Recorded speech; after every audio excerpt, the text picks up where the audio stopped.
മലയാളത്തിന് അഭിമാനമായി വൈക്കത്ത് നിന്ന് ഒരു താരോദയം, പുത്തൻ താരോദയം എന്നൊന്നും പറയാൻ കഴിയില്ല. വർഷങ്ങളായി മലയാള ഗാനത്തിന് തന്റേതായ ഇടം അടയാളപ്പെടുത്തിയ വൈക്കം വിജയലക്ഷ്മി ദേശീയ പുരസ്കാര ജേതാവായി മാറിയിരിക്കുകയാണ്. ചേച്ചി, എന്താണ് ആദ്യം മനസ്സിലുള്ള ഒരു ഫീല്? അയ്യോ, സന്തോഷമാണ് കേട്ടോ. സന്തോഷവും അത്ഭുതവുമായിരുന്നു. ഇത്രയും പെട്ടെന്ന് പ്രഖ്യാപിക്കുമെന്ന് വിചാരിച്ചില്ല. സെപ്റ്റംബറിലൊക്കെ പ്രതീക്ഷിച്ചത്. അന്നേരം സുഭാഷ് ചേട്ടനാണ് വിളിച്ചു പറഞ്ഞത്, എറണാകുളത്തെ ഒരു ഡോക്യുമെന്ററി ഒക്കെ ചെയ്യുന്ന സുഭാഷ് ചേട്ടൻ. അഭിനന്ദനങ്ങളെന്ന് പറഞ്ഞു ഉടനെ വിളിച്ചു. ഞാൻ ഇതെന്തിനാ ഇപ്പൊ അഭിനന്ദനം എന്ന് വിചാരിച്ചപ്പോ സാറ് പറഞ്ഞു നാഷണൽ അവാർഡ് ഉണ്ടെന്ന് ARM. ഓയ്യോ, വണ്ടടിച്ചു പോയി കേട്ടോ. നമ്മള് തീരെ ഇത്ര പെട്ടെന്ന് നമ്മൾ പ്രതീക്ഷിച്ചില്ല. TV കണ്ടിരുന്നില്ല, അപ്പൊ അവാർഡ് അറിഞ്ഞില്ല. പിന്നെയാണ് ഇത് പറഞ്ഞു കഴിഞ്ഞപ്പോഴാണ് വെച്ചത്. അപ്പോഴാണ് മനസ്സിലായത്, അതിനും പറഞ്ഞില്ല. ഇതിന്റെ ഒരു റെക്കോർഡിംഗ് സമയത്തൊക്കെ അങ്ങനെ ഒരു പ്രതീക്ഷ ഉണ്ടായിരുന്നോ? ഉണ്ടായിരുന്നു. എല്ലാരും പറഞ്ഞിരുന്നു കേട്ടപ്പോ തന്നെ. ഡയറക്ടർ തന്നെ ആദ്യം പറഞ്ഞു ഒരു അവാർഡിന്റെ മണം ഉണ്ടോ. സ്റ്റേറ്റ് അവാർഡൊക്കെ കിട്ടിയിട്ടുണ്ട്, പക്ഷേ നാഷണൽ അവാർഡ് എന്ന് പറയുമ്പോൾ ഒരു സ്വപ്നമായിരുന്നു. എങ്ങനെയായിരുന്നു? സ്വപ്നമായിരുന്നു. This is an affirmation. അങ്ങനെയാണ് പറയേണ്ടത്. അതൊരു അഫർമേഷൻ ആയിരുന്നു. അഫർമേഷൻ.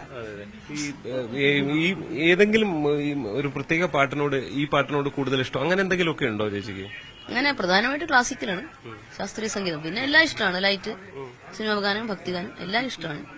പലപ്പോഴും അവാർഡ് കിട്ടുന്ന പാട്ട് അങ്ങനെ വലിയ ജനപ്രിയമൊന്നും ആകണമെന്നില്ല, പക്ഷെ ഇതെല്ലാവരുടെയും നാവിൻ തുമ്പത്ത് ഇങ്ങനെ ഭാഗ്യം. ഏറ്റവും വലിയ അവാർഡ് അതാണ്. അതിനുശേഷമാണ് ഇത്.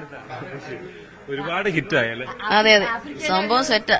ഈ വൈക്കംകാരനായ മമ്മൂക്കയ്ക്ക് രണ്ട് വൈക്കംകാരാ കേരളത്തിന് അഭിമാനമായി മാറിയിരിക്കുന്നത്.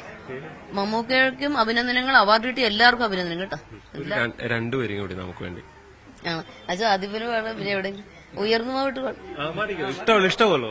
ഉയർന്നു വാ, ഉയർന്നു വാ, തടകളെ നീ ഉടച്ചുവാ. ഉയർന്നു വാ, ഉയർന്നു വാ, ഉലകിനെ നീ ജയിച്ചുവാ.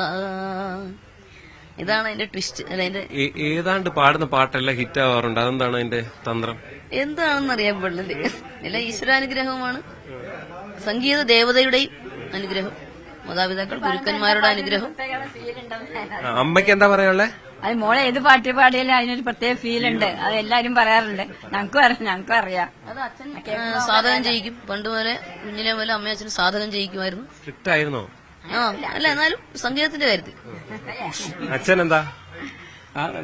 എന്തായാലും അതിന് വളരെ സന്തോഷമുണ്ട്.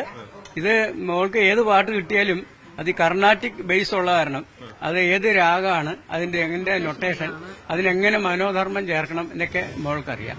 അതാണ് അതിന്റെ ഏറ്റവും വലിയ. കർണാട്ടിക് മ്യൂസിക്കിന്റെ അറിവുണ്ടെങ്കിൽ നമുക്കത് വേണ്ട രീതിയിൽ പാടാൻ പറ്റുള്ളൂ. ഇനി വല്ല സ്വപ്നങ്ങളുണ്ടോ? ഇനിയുണ്ട് സ്വപ്നങ്ങളാ. ഇനി പാടണം, ധാരാളം പാടുക. പത്മശ്രീയിലേക്കാണ്. പത്മശ്രീ, പത്മഭൂഷൺ, ഭാരതരത്നം ഒക്കെ അങ്ങോട്ട് പോവാം. ഭാരതരത്നം വരെ മതിയോ? അത്രയൊക്കെ ആഗ്രഹമൊന്നുമില്ലെന്ന്. അത്ര ആഗ്രഹമൊന്നുമില്ല. എന്തായാലും ഇതാണ് വിജയലക്ഷ്മിയുടെ ഒരു പ്രത്യേകത.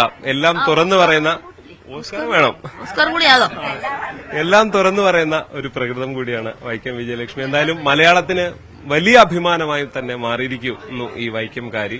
വലിയ സന്തോഷത്തിലാണ് Kottayam. KP ധനേഷിനൊപ്പം G Sreejith, News 18 Kottayam.